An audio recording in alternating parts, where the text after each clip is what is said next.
Furoshiki, Furoshiki. In my last Furoshiki wine bottle wrapping video, the bottle was wrapped like this. And I will put the link down below so that you can watch the video. However, you may want to wrap the whole bottle instead of exposing the lid on the neck. So here's an alternative. As I said before, I don't drink wine, so I don't have any wine bottle. I'm using this soft drink bottle.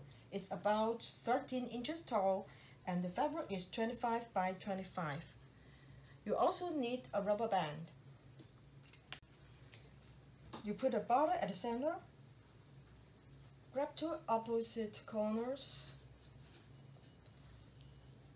tie up with the rubber band for the time being.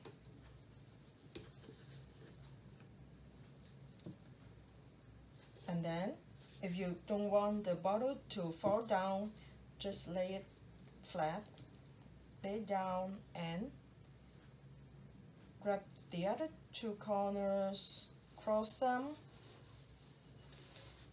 They have to be equal distance. That means don't just go all the way here or all the way here. And then go to the front, wrap it around the bottle and go to the front. This will be the front. Tie a square knot.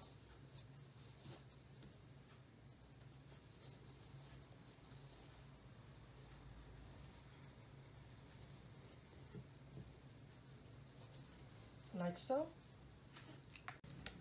Now you can take away the rubber band.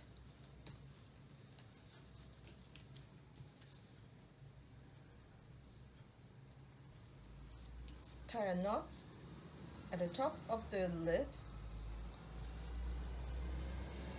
Pull the fabric tight.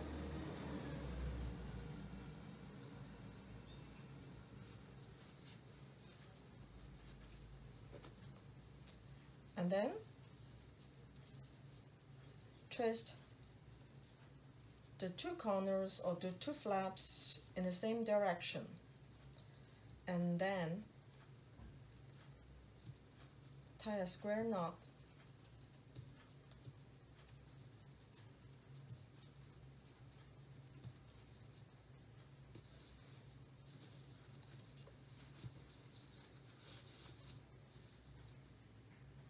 And this will be the handle. And there you have it. I hope you find my sharing useful. Please like and subscribe so that I have motivation to make more videos. Thanks for watching. Bye.